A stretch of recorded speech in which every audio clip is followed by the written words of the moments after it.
Welcome to Ladies Talkin Leafs. I'm Chris. And I'm Sil. And welcome to Season 5 of Ladies Talkin Leafs, episode number 1. Leafs training camp is opened up. And it's exciting to see the guys back on the ice. They had their first preseason game versus the Senators this afternoon. Unfortunately, a 3-2 loss. So the games have already begun. It's exciting. Yeah, I actually am so surprised at how excited I am right now. I've been missing hockey like a lot more in this off season for some reason than I kind of have in the past few for whatever reason. And I don't know, I'm just like super stoked for everything to get started. I'm obviously missing it because I actually I'll be truthful, I didn't catch this game this afternoon versus the Senators. And I'm watching a repeat of the game right now. So normally I don't very often, and it's a preseason game. So I must be desperate for watching Leafs hockey. So yeah. Yeah, I'm glad that they're getting it underway finally. So anyway, first, before we get into any of the Leaf talk, we want to give a shout out to a Facebook group member of the female fans of the Toronto Maple Leafs. Her name is Caitlin Amy. She was at the NHL Global Series in Melbourne, Australia, and said that the experience was awesome. And we also want to give a shout out to one of our ex-followers at Beryl Bryce, who is in Christchurch, New Zealand, and also traveled to Australia for game 2 of the series. So those are dedicated Leaf fans, dedicated hockey fans who don't really get a chance to see NHL players up close. By all accounts, it was like a sold out event. The stands looked really full. It really looked like a hockey arena. They did a really great job of making it, I'm sure there was no roof. So, but it looked great, watching it. Yeah. They, so Caitlin, I don't know if it's Caitlin Amy is her handle, I guess, on Facebook, but if it's Amy Caitlin, I was trying to figure that out myself. But, she said it was a great time. She had her Leafs jersey because I did manage to stay up for the Friday night game and watch a little bit of the beginning. And I was looking for Leafs jerseys and I didn't see any, but then my brother told me today he saw one. So, and then I saw Caitlin Amy, she had a photo there on Facebook, and it was great to see the fans, and they were lined up to see the Stanley Cup as well. I liked the picture. They had a picture of the Stanley Cup with the Australian Football League trophy, I guess, together. So I thought that was kind of cool to have the two trophies there. And and then Beryl Bryce, I was surprised actually, somebody from that's dedication too, like somebody from New Zealand actually traveling to Australia to catch an NHL game. I mean, it was. Well, I mean, if that's the closest, then you got to go, right? Yeah, it doesn't matter who if it's. Obviously, he said he's not like he didn't say it, but I saw that he's a Leafs fan. He follows us, so obviously he loves the Leafs, right?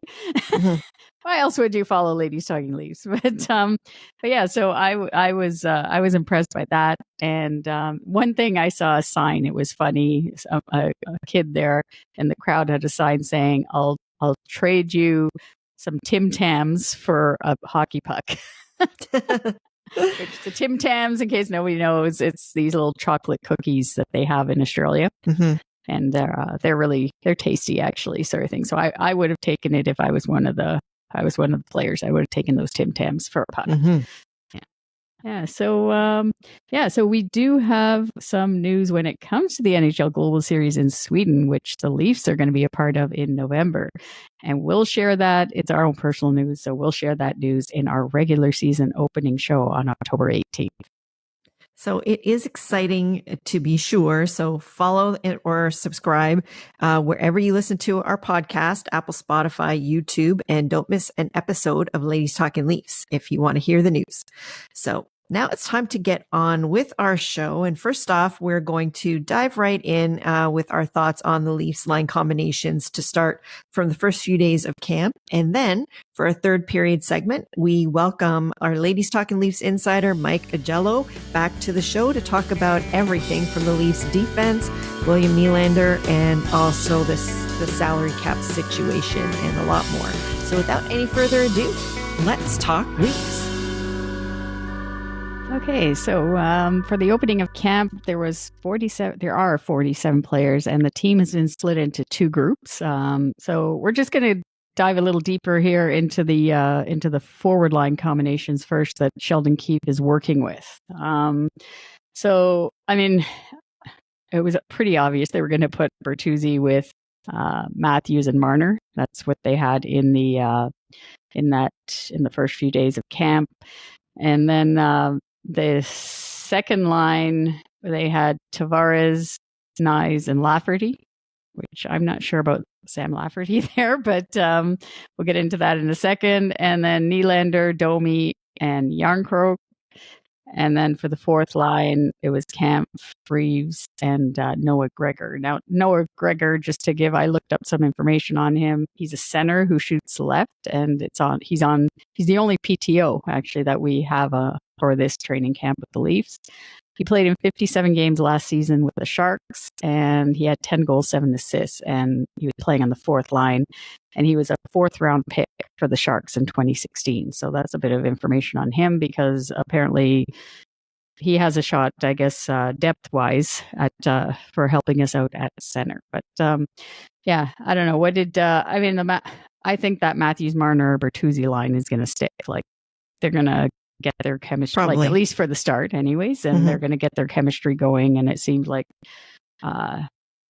especially with Marner right now, like, I guess in the scrimmage and that, they had some chemistry going a little bit, or they were getting it going. And it was funny, Bertuzzi, how he said he just has to basically glue his stick on the ice and wait for Marner to give him the pass. But yeah, and the one that a couple of things I'm questioning here, I guess, but the one that I'm questioning, I guess, is Lafferty with Tavares and Nyes. Now, again, these are just because, I mean, it was totally different lines, obviously, in the game against Ottawa in the first preseason game today, because whatever, not all the players could play. Obviously, it's 47 players in the camp. So, but these are, I guess, the main ones that we picked out. And I don't know. I think now I'm thinking of it with Nylander at center, since they decided that they want to not have this as like an experiment. They want to try and do this full time. It really puts down our right side. I'm finding, like, when they put Lafferty up there. I don't know. I'm thinking maybe even like put like Robertson up there, or like try somebody that has a bit more. I know Keefe likes the like to have a defensive guy in there with the two. I think that Lafferty, I don't think he's got him up there for defense necessarily. I think that they are expecting more offense out of him because they want him to utilize his speed. He's a fast guy. Yeah. And so I'm thinking that my thinking is that they feel like maybe he could be, the new Sean Monahan. Not Sean Monahan. No. Who's the guy I'm thinking of? Matt Molson. Oh, okay. In New York Islanders. There's a lot of guys that Tavares played with there that he made a lot better.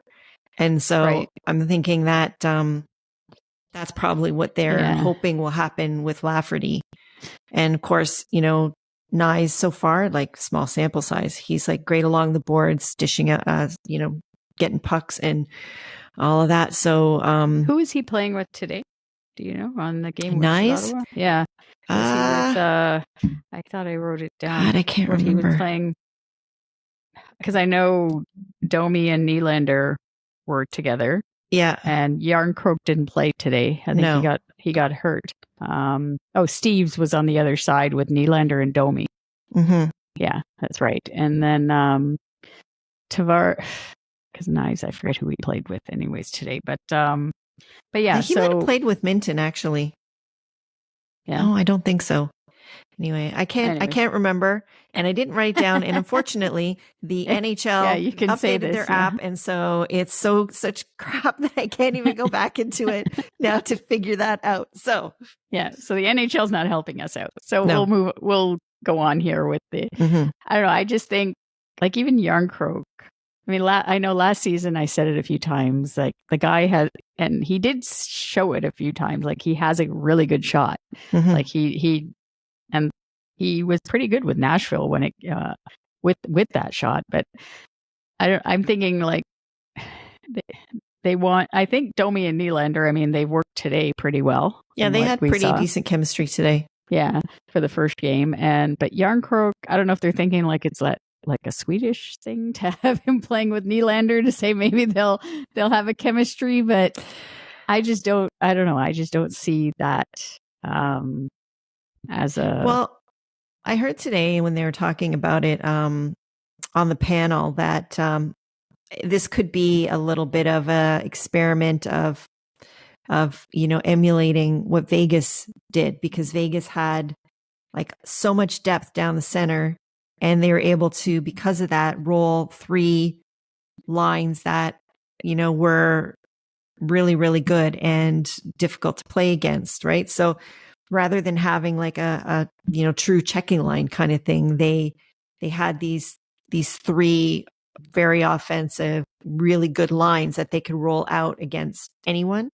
And so maybe that's what they're trying to see, if they can achieve that with Willie in the center. But this is where, but anyways, that's why that right side. Me, I kind of think he needs to play farther up in the lineup than the third line. Like, he's not going to get, I mean, he played today because he was the top line center. Right. He got a lot of minutes. Mind you, if he's going to be getting penalty killing minutes and power play minutes as well, but he's going to get his time, but he's going to play a lot less than he did last year, or any year leading up to this. Yeah. Right. Yeah. No, for sure. What do you think of the ideas being a penalty killing of Matthews getting penalty killing time? Well, I think we kind of looked into this a little bit. McDavid kills penalties, Yeah. I don't know. I actually don't think that it's that bad an idea. Is it going to maybe affect his production? Potentially, or they could have he leads in takeaways so much of the time. Yeah, like he might even be like, I don't know. He might even lead the league in that. So the only thing that worries, and Marner are like the 2 top takeaway guys. Like, so what better to utilize? Like, even he said it. He said he has a good stick, and he's interested in showing that and utilizing that in a penalty killing situation. So I have no doubt that he's going to be good on it. Like, he's very defensively sound. Yeah. So no, Matthews, he obviously he is growing or has grown into a really good 2-way forward.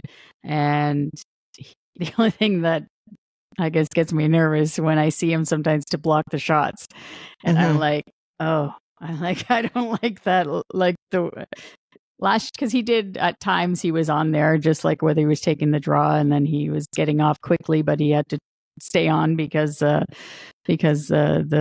play was stuck in their zone. So, and then sometimes he was trying to block the shot, and I just didn't like that. But I mean, I guess that's the game. Nothing much you can do about that. So, and he might get more opportunity offensively. Well, how come you're not worried about Marner blocking shots? I don't know. I guess because we've seen him so much. He's too fast, I guess, right? He's like, he gets the puck and he just gets it out and he carries it out. So, but that's the thing though, that Matthews has that skill set too, where he can strip somebody of the puck.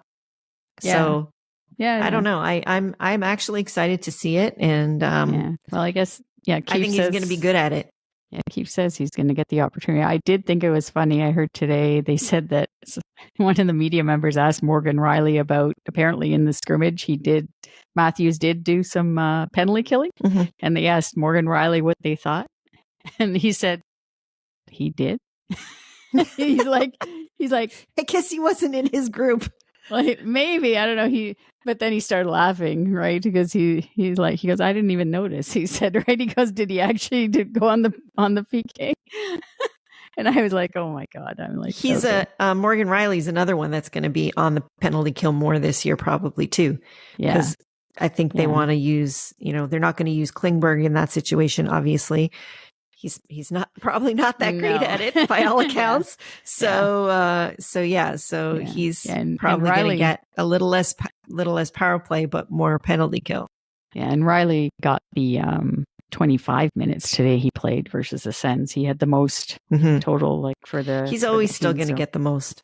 Yeah. I guarantee you he's going to be the the time on ice it's leader always, at the end of the season, as usual. Yeah.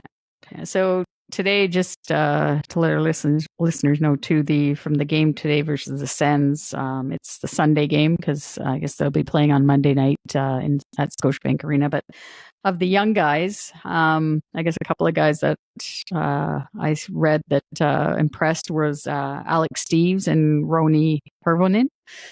They both had good games. Steeves had a goal, and Roni Hirvonen had an assist, and he had 4 shots on goal. Apparently, he had a really good game. So, and then you were impressed with. For me, the person who stood out the most was Fraser Minton. He really stood out. He was in on plays. He did really, really well in the face-off circle. He had 3 shots as well. He did not look like a 19-year-old out there. He definitely did take a step in his game, I think. So he looks like he should go down back to the OHL and dominate this year. Yeah. Mm-hmm. Actually, it's the Western. He's going to be, I think it's Kamloops. Oh, it's Kamloops. He's in the West. Yeah. But he looked like a big dude out there. I think when I saw him number 39. Until you look at his face, and then he looks like a 12-year-old. Young, to say the least. But anyway, still a baby in that way. But, anyway, he looks like a good pickup so far. Yeah.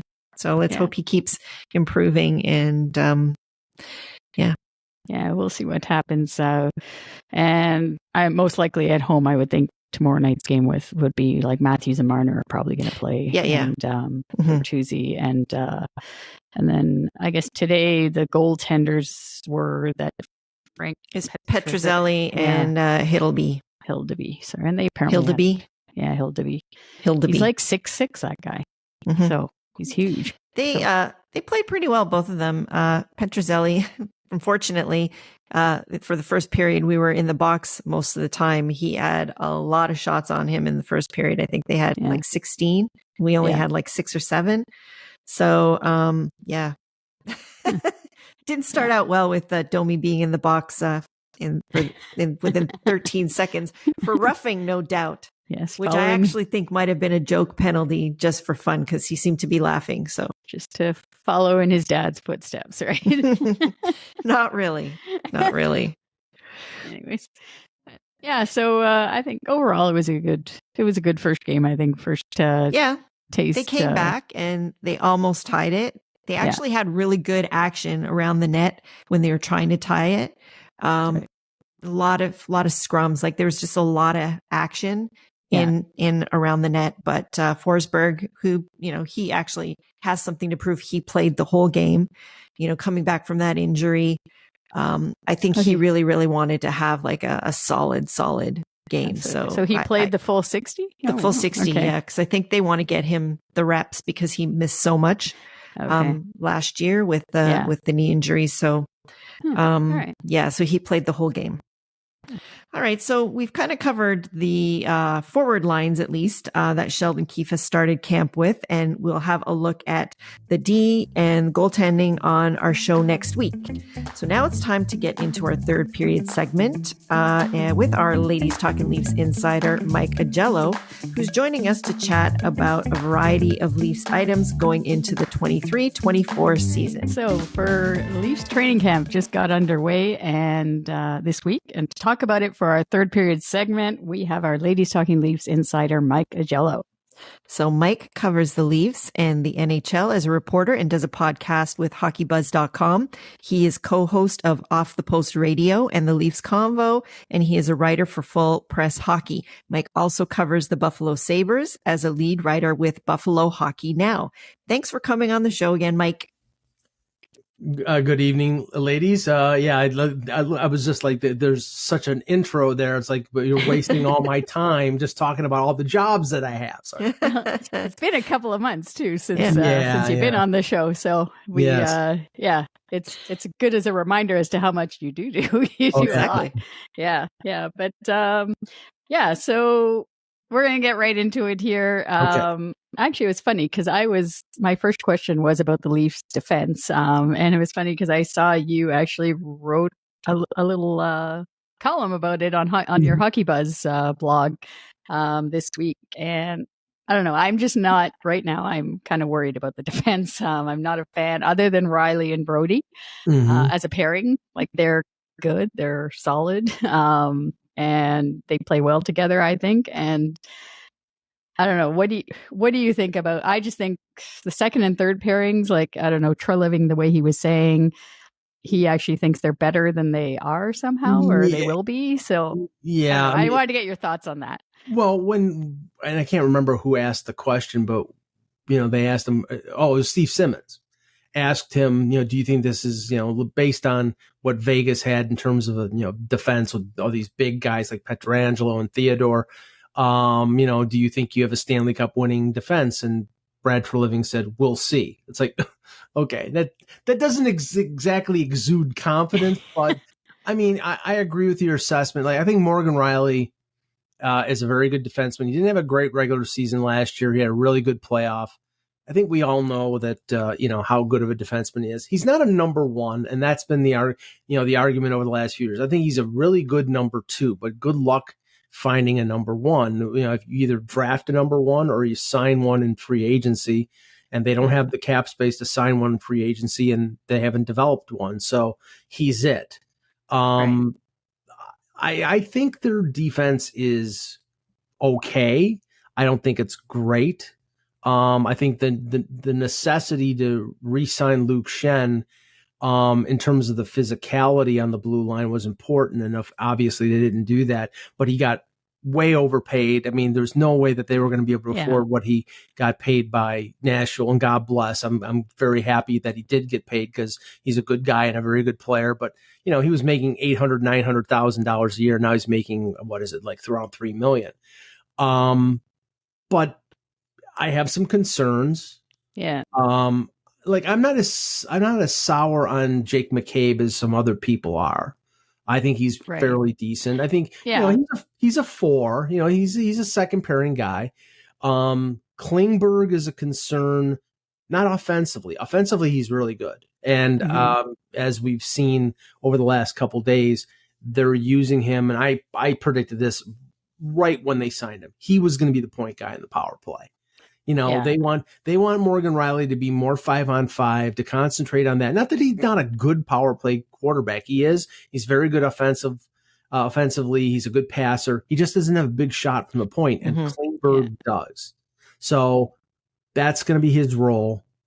Do you think that I think it's Simon Benoit? There's this kid that I don't know. I think he's he's 24 years old. He's 24? Yeah. Okay. All right. Because the other guy, that Maxime Lajoie, is 25 years old. Yeah. Like those are the two other guys, I guess, that they picked up that I technically have NHL experience. Like, do you think either of them, because we don't have a lot of depth other than those two pickups, because the other guys, they're going to be with the Marlies, like Villeneuve and Niemela. That's right. They still need to develop, right? So I don't know. Well, I'm just wondering, even with Giordano being close to 40, he's 39, right? He's still 39. I don't want to give him for another week. Yeah, that's right. So I just think there's not you probably want to do some load management with him, because we saw that in the playoffs, Giordano wasn't the way he was during the regular season, right? Like he played phenomenal at the beginning of the year when we had all those injuries with Rielly and Brody and that. But well, what do you that's know probably anything? What did him in too. Yeah, actually. Yeah, he ended up having to play too much during that time. Yeah. Do you think either of those two guys, I guess Simon Benoit and Maxime Lajoie, do they have any? Well, okay.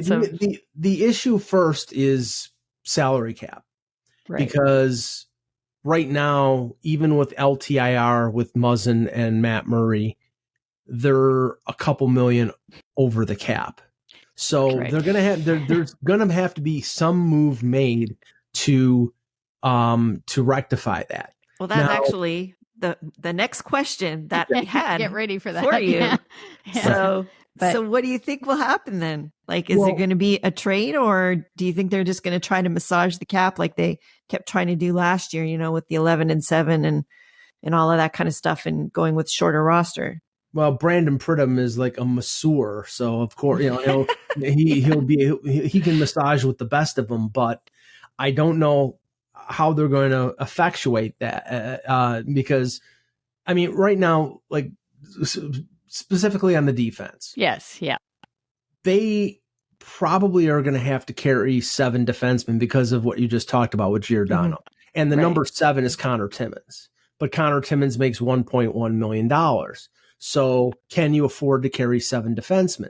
Now, there is that rule where you can, say, have a player, if there's an injury, call them up if they're, and it doesn't count against the cap if they're at the veteran minimum, or I think like under $800,000, like, I think Benoit was signed for $775. I think Lejoie was signed for $775. Yeah. They were both, so, in case of an injury, those guys could be called up and they wouldn't count against the cap, but they have to get under the cap at the very beginning of the season. And that's the issue.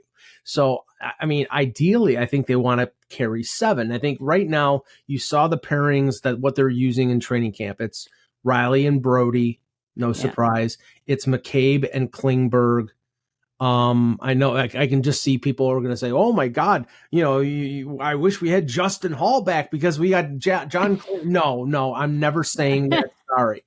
And your third pairing is Giordano and Liljegren. I personally think Liljegren is going to end up being elevated to the second pairing. I think he played well last year.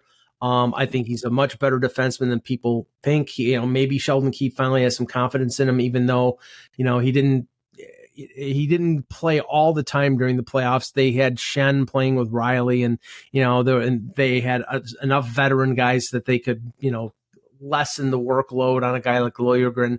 But I think they need to play him in the top 4. He's got the ability to do so. Well, according to his Instagram account, it looks like he worked pretty hard over the summer. So he's a talented kid. They basically took 4 years to, put him through the system in the AHL. He gained a lot of experience. He gained a lot of strength. I think he's a much more well-rounded player than he was when he came over. I think he was 2017 first-round pick. So, it took 3-4 years, and I think that slow development has paid off. But right now, the big concern on defense is can they carry 7, or will they only be able to carry 6? And if they can only carry 6, then it's going to be that call up and down. Can they get Timmins through waivers? I don't think it's a problem for Simon Benoit or Lejoie to get down to the Marlies. I don't think it's going to be a problem at all. But those are the issues that they're going to be dealing with. Yeah. All right. Well, go on with the cap question still that you had. Well, I think we pretty much covered it. Obviously they're $3 million over the cap, right? So even with the LTIR that they have right now, so you don't foresee then though that there would be maybe like a trade potentially at this stage. I mean, the thing is that there has to be, unless there's all of a sudden an injury that happens that we are not seeing that. But the thing is, there is a cap on how much LTIR money you can have. So even if a player gets injured, they only can put a certain amount of money on LTIR, and they've already reached that apex. So it doesn't matter if somebody gets hurt. It matters whether they count against the cap, which means, could you see Ryan Reeves sent to the Marlies? Nobody's going to claim him with 3. Well, nobody's going to claim him with 3 years at $1.3 million. And then you just, it's sort of like a Wayne Simmons type situation where he's never playing for the Marlies, but he's practicing with the Leafs, but they can't afford him at this point. That's the dilemma right now. How do they get underneath the cap? So if they were going to make a trade, then who do you think who's the most likely candidate then? Not William Nylander. Let's just say, we know that you. I mean, we didn't ask who he would like traded. I'm asking who the most likely candidate would be. See, this is the thing that is extremely aggravating. So the solution to this, and I am not saying just trade him, get him, get him out of the team. We don't want him at all. Bag of parts, just get rid. No, it's like he is a valuable asset, but nothing that has been said, nothing that has occurred over the last month or 6 weeks, starting back when the press tour in Sweden when Jeff Merrick and Elliot Friedman interviewed him, and he's like, I can play the season out. Okay, yeah, that's great for you, because at the end of the season, there's a pot at the end of the rainbow, because you're going to hit unrestricted free agency. It's the team that you play for that has the dilemma. You're an asset, and if you walk away for nothing, then all they get is cap space. And that's a waste. Now, I'm very curious about this experiment that started, and this is probably one of your other questions. I'm very curious at what the motivation for this is. Are you thinking it's a conspiracy? No. I don't think it's a conspiracy. The way I actually, like Justin Bourne put it on JD Bunkis's podcast, basically that if he wants to be paid as a $10 million player, right? Then that's why they're putting him at center. So if he plays really well there, then he's proving that he's worth the dollars. Well, so if he doesn't, then he is what he is. Go back to the 8.5 or 9. Yeah. William Nylander is 27 years old. Yeah. Every time he has played center at the AHL level, and I saw him play a lot with the Marlies, at the NHL level when he filled in for when Austin Matthews got hurt, or filled in or when it was sort of garbage time that one year when they were tanking for Matthews, when he played center. Whenever he has played center, it hasn't been a disaster, but his defensive flaws are exposed. Now, I understand the reason, the reason why here. It may be exactly what Justin Bourne is saying. They want to see, okay, can he be the number 2 center to replace John Tavares when we have to move John to the wing because his speed is decreasing? I don't have any belief that he can be, because if he could have been, he would have been already. Sheldon Keefe has tried him at center a number of times. Mike Babcock, did I say that name? Tried him at center. It always was a failure, not because he doesn't have the ability, but because he doesn't play the type of two-way responsible game up the middle that you have to. And now he's become better on the wing, playing more responsible defensively, but playing on the wing and playing center are two completely different things. I have a question there though, with regards to that then. Like, do you think it makes any, because those were all kind of, I think they tried it like on a whim in the playoffs one time. They tried it mid-season. Do you think it makes any difference, the fact that they're mentally preparing him for it coming into training camp, and he is getting reps in training camp to kind of grow into it a little bit, to mindset's a huge thing, right? So do you think that will make any difference? Sheldon seems to think so. I'm a skeptic. Now, the funny thing is that what he said on Wednesday was, well, we're not planning on moving John to the wing. Right now, we're going to play all three up the middle. We're going to play Matthews, Tavares, and Nylander. Okay, that means William Nylander is going to be your third line center. Third line center is ice time is going to be an issue there. Yeah. Too. So what they're saying is that we're going to have three offensive lines. We're not going to have a checking line, because David Kampf would be your third line center in a prototypical set, with Tavares being your number 2, Matthews being your number 1, and Nylander playing the wing. If you're talking about a 3-line offensive attack, then you're probably, I think they had, I think it was Domi and Yarncroke playing on the wings with Nylander. Now, the reason they're playing Yarncroke is because Yarncroke is a defensively responsible player, so he's probably there to cover for Nylander for his wants up the middle. I honestly, I mean, there are two schools of thought here. One, this is a showcase. This is, we're going to play him up the middle.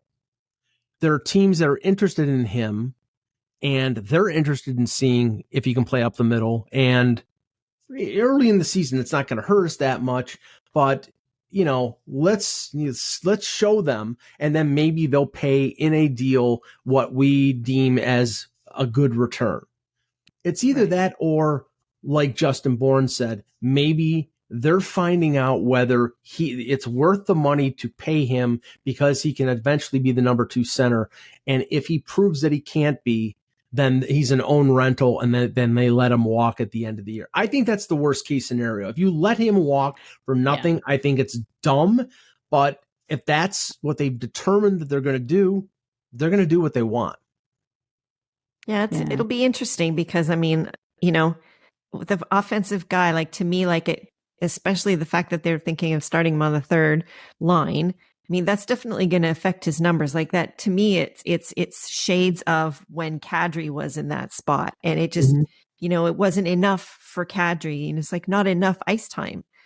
When you're playing most of the time on the third line. Now he's going to be getting power play minutes, so there's that, and I guess they've been also practicing on penalty kill, so maybe he's going to get a little bit more action there. Yeah, but he's not going to see the ice as much as he has, and switching to this role, maybe his offense is going to suffer a little bit. I think too, I think too is I don't know. I think for me, I think you need the speed on the wing.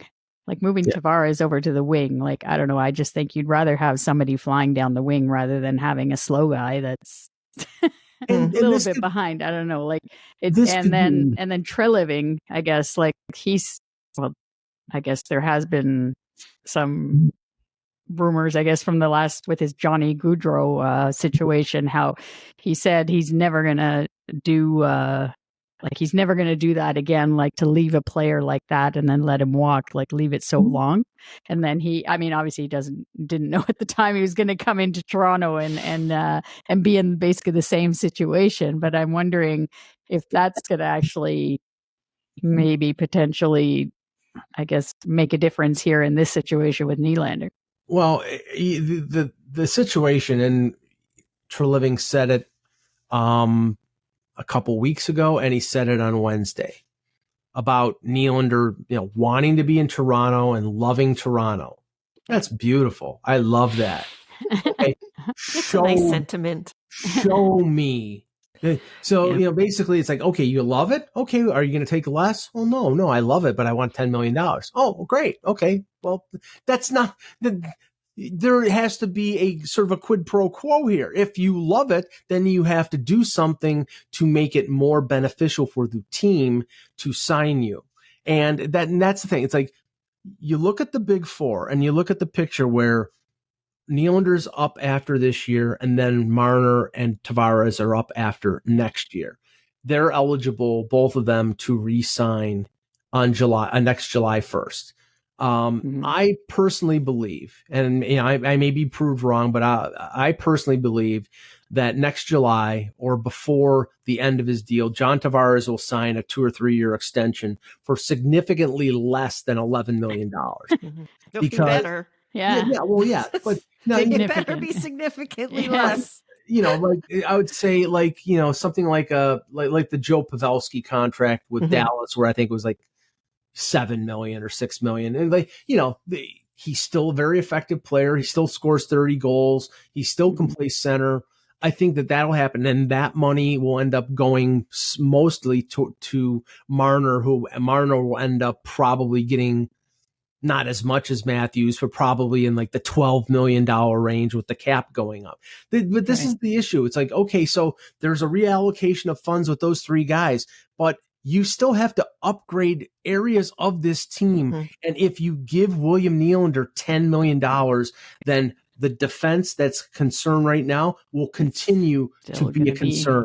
So at a certain point, you have to make a decision. And this is, Brad Treliving's only been on the job for a few months. But if at a certain point, Louis Gross is telling you, well, we're just going to play the season out and we'll talk about it in the summer. Not a chance in hell. Deal him at that point. Well, I almost think, though, that you at least have to go through the motions and put those things in front of him and say, okay, you know what? This is our final number. We have trade partners for you. Mm-hmm. This is like a, put your money where your mouth is kind of thing. Like, if you want to stay here, this is the number. If not, give us your teams. Yeah. And everything that I've heard from the people in the know, in the media, like Pierre LeBrun, like Elliott, like Chris Johnston, is that maybe the Leafs weren't extremely happy with the offers that they were getting from Nylander, that they didn't think that they were worthy. So, maybe it's a better situation just to play out the season with him as part of the group. Sure. But I don't think that's the case. I think you can get like Kevin Fiala, who I always say is a comparable to Nylander. He was an RFA 1 year away from being a UFA. And when he was traded from Minnesota to LA, Minnesota got a first round pick and Brock Faber, who was a defenseman from the University of Minnesota. He's a top 4 defenseman for the Wild now. He was a very good prospect when they traded him, and I think he was a second round pick, and they got a first round pick. And if you get that from Nylander, an equivalent type of deal, and then maybe at the deadline you flip that first round pick to get somebody who fills in that spot, I don't think that that's counterproductive. I think that's the way forward here. You simply, if you can't get him to sign a deal, you cannot play out this season. But it sounds like that's what they're going to do. But again, I don't know how they're going to rectify this cap situation.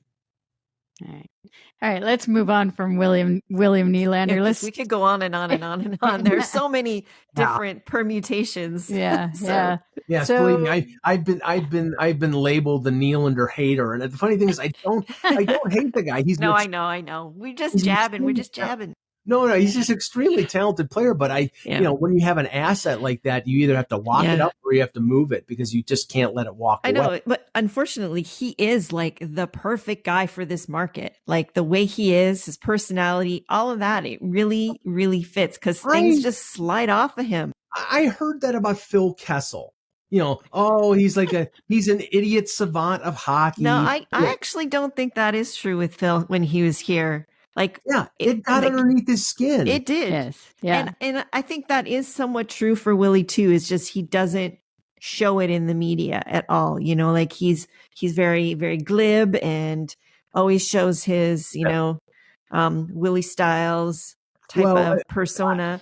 But you see it on the ice when he's not feeling it, I like when I covered the Marlies extensively when he was there, he's very polished. He's very in control. He doesn't say anything in media availabilities. It's all generalities. He's been trained well.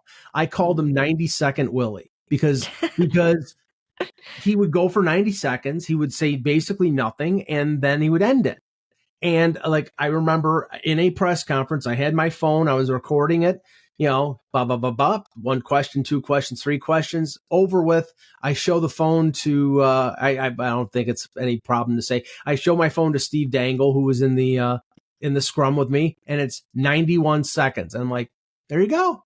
There you go. He's perfect. He's the perfect man. Mm-hmm. The problem is that that perfect hockey player hasn't won a thing yet. That's true. But he's shown up in the playoffs, though. That's the thing. And in comparison to our other star players, let's just say that. But all right, we're going to move on to the new acquisitions. Some positivity on it.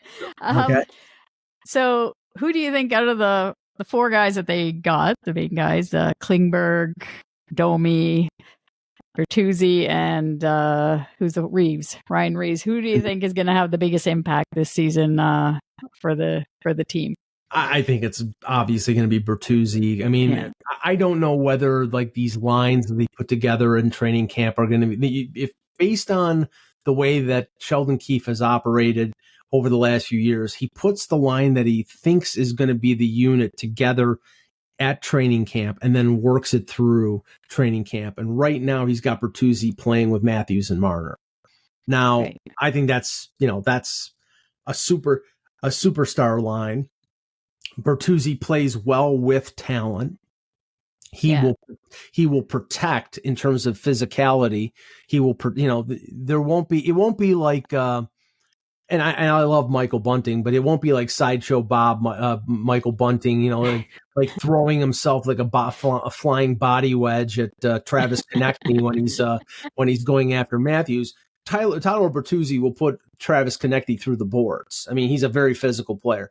You don't want him fighting because he's broken hands before. And that's the thing with Bertuzzi is his ability to stay healthy. I know that Kevin Allen, who's been on our Buzzcast a number of times, and I work with him at Hockey Now. He basically said Bertuzzi, he broke one hand blocking a shot, came back after 5 weeks, broke the other hand blocking a shot. It's like, okay, then maybe you shouldn't block shots. They're paying him $5.5 million to be a skilled but tough winger, and they need him to play with their top guys. And I think he'll be very effective playing with Matthews and Marner. Is there a possibility that they move things around? Well, look at what they've done. They've moved Nylander with Tavares. They've moved Marner with Tavares. They flip around all the time. But I think if they start with that, that's a really tough line to match up with. So you're saying there's no hope. We were talking in our last show about I wanted Sheldon Keefe to actually have a set line. Like it used to be. I used to love when you actually knew the lines, the lineup, the way it was gonna. You think it's just going to continue with the I do whatever throughout the season? I think it's gonna depend on the situation of the game. That's why Nylander plays center, and if they're protecting a lead, Nylander is going to shift to the wing because Nylander is not good defensively. It's like they'll move David Kampf up to the third line, and it'll be Matthews, Tavares, Kampf. That's why if they stick with this. Paying David Kampf $2.4 million to be your fourth line center. That doesn't exactly make a lot of sense. I mean, he's a checking center who plays major minutes, who plays penalty kill, who's a good face-off guy. A fourth line with a Sheldon Keefe team usually plays at most 11 minutes, and that seems a little bit of a waste of an asset. So I don't know how that's going to work out. But they say also David Kampf is the best conditioned player. I think the way they say and I was thinking of that too earlier. I thought to myself, how is this guy going to be on the fourth line? You're wasting, you just said, you're wasting him there. He even ran a marathon in the summer just for fun. Yeah. So did I. Yeah. And then you can't. No, not really. But I mean, that's again, do I think that this experiment with Nylander up the middle is going to last? No, I think eventually he's going to end up back on the wing, or they're going to continue to mix and match, and he'll play center one shift, and then later in the game he'll play on the wing, and we'll all be confused. And the line matchups that we put out before the game, the morning skate, and in the pregame skate will be completely meaningless. It will just be pulling our, you can tell I'm pulling my hair out. What about Domi? Yeah, maybe Domi will. Yeah, that's what I'm curious about, because I had thought that maybe the combination that would eventually be a unit would be the old, and they never played together in London, but the London night line of Domi, Tavares, and Marner. Marner and Domi played for a very brief time when they were with the Knights, but I don't think Domi is a center. I think he's a left winger. I think he'll provide some feistiness and physicality. He's not his dad. He's a really skilled player. He's a really fast player, and he played really well for Dallas in the playoffs last year. Yeah, he did. So. Yeah. And you could tell from his comments during the summer, he wants to be here. He wants to play well, and he wants to be here. So with the talent that he has, put them in a position to succeed. So do I know that that's what they're going to, that type of line is what they're going to put him with? It's possible. But the big question is, where do they put Matthew Nyes? Mm-hmm. And right. You cannot put Matthew Nyes on the fourth line, and you cannot put Matthew Nyes on the third line. He's a young kid. He's not, defensively, I don't think he's a liability, but he's got to play with talent. He's a big kid, fat, pretty decent speed, goes into the corners, plays well with skill. In college, you played with Logan Cooley. We saw what Logan Cooley did yesterday for Arizona. Like, he needs to play with Matthews or he needs to play with Tavares. But will he? Who knows? Yeah. Yeah, that's the interesting thing. I heard also with Nyes that hopefully it doesn't happen, that he might end up with the Marlies for a little bit too. I don't know, if they he's one of the few people who are waiver exempt, but so he could go down there without having to clear waivers. But because we only saw him, I guess, just for that brief time, right, during the playoffs, which is fine. But then to go through an 82 game grind. Yeah. I mean, there's a lot of adrenaline there in a short sample like that, right? Yeah. So, sure. I mean, do they want to make him earn it and not just give him a spot? Of course. Mm-hmm. But we're going to see over seven preseason games what he, and he'll probably play half of them, what he's got. I mean, there are a lot of players who are sort of on the periphery right now that, they have a lot to prove, and we have to see whether, they can make okay, Pontus Holmberg. A lot of people thought Pontus Holmberg was going to be the number 4 center. Mm-hmm. Well, if they play Nylander up the middle, then Pontus Holmberg is going to be the number 1 or number 2 center with the Marlies. So Bobby McMahon. Yeah, how about Nick Robertson? Nick Robertson.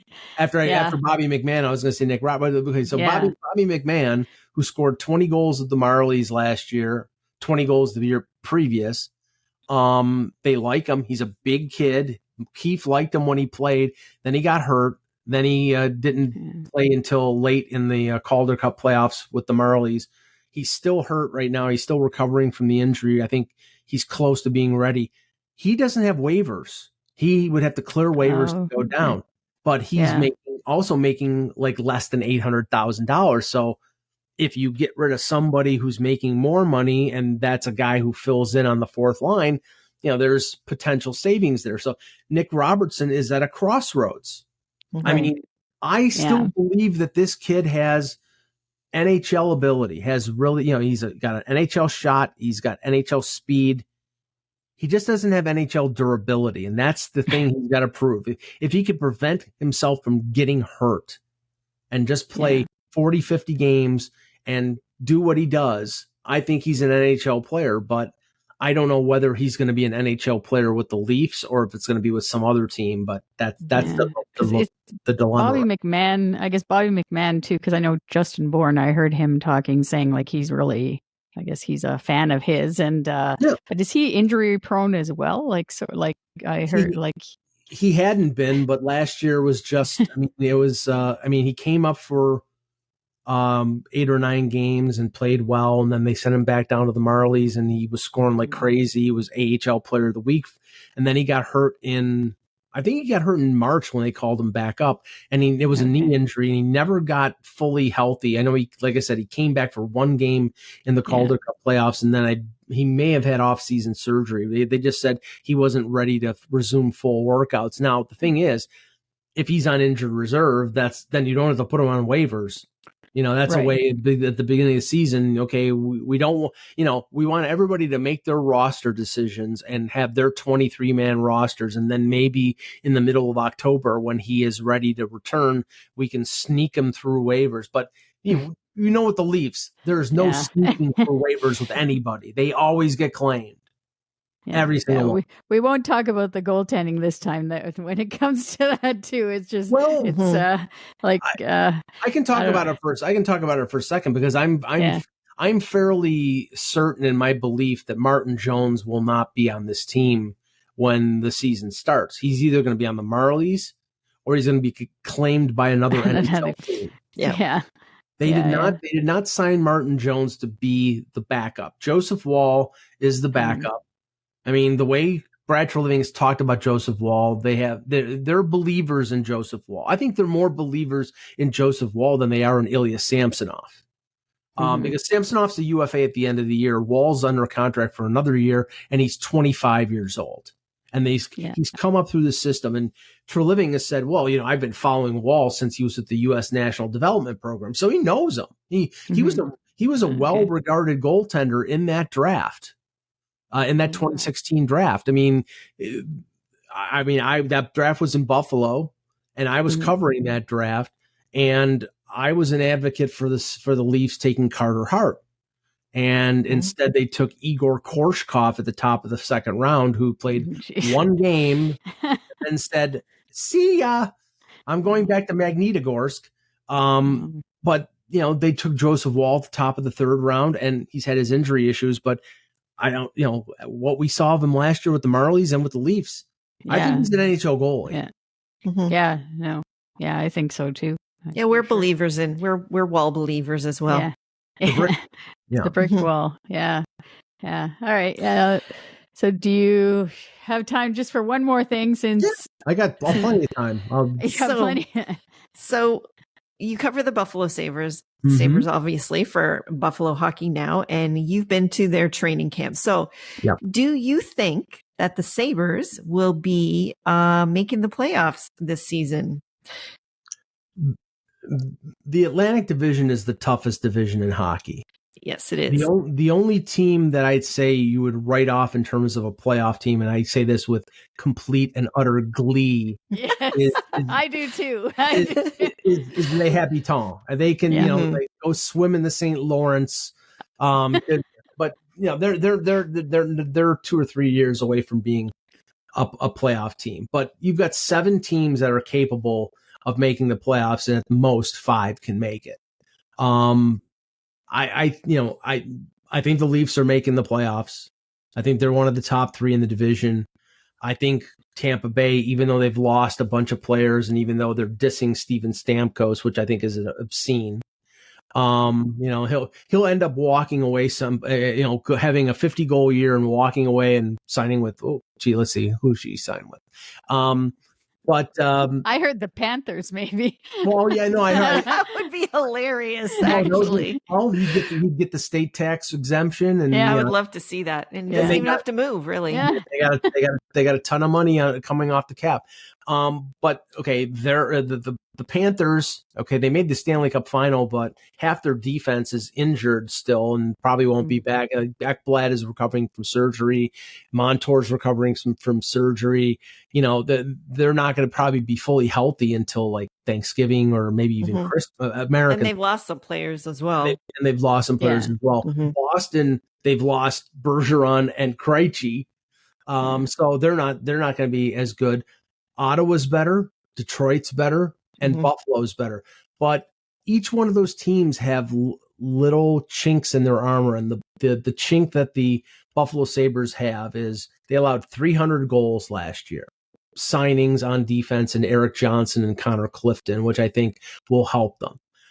Clifton was with the Bruins. I think he's a pretty solid defensive defenseman. Eric Johnson is a former first overall pick. Won a cup with Colorado, a very experienced guy. Okay. He'll help. Yeah. But the problem is with the Sabres is you've put all the emphasis, everything, on a 21-year-old goaltender in Devin Levi and a 24-year-old goaltender in Ukko-Pekka Luukkonen, who last year, when he was great, he was fantastic, and when he was bad, he was god-awful. And say that name again. Ukko-Pekka Luukkonen. They call him UPL here because not everybody can alliterate that, like Ukko-Pekka Luukkonen. Yeah, I was going to say, very impressive that you can say that so quick. I'm good with the finish. But the thing is, it's like, I think Levi is an immense talent. He won the goalie of the year in the NCAA twice, the Mike Richter Award. But he's 21 years old. He played 7 games last year. And I look at this team and like you've got 2 cornerstone defenseman in Dahlin and Power. You've got Tage Thompson, who scored 47 goals last year. You've got veteran guys up front like Skinner and Tuck, and you got young guys coming like Cousins and Peterka. Jack Quinn got hurt, but they've got lots of depth in terms of young forwards coming, Matt Savoy and Yuri Kulik and all these guys. They're a really immensely talented team, but I look at the goaltending and I say, that's the one thing that if I was Kevin Adams during the offseason, I would have said, maybe I can get a Cam Talbot, or maybe I can get a veteran goaltender to be that number two. Oh, is that, or so will they claim Martin Jones? There's the answer.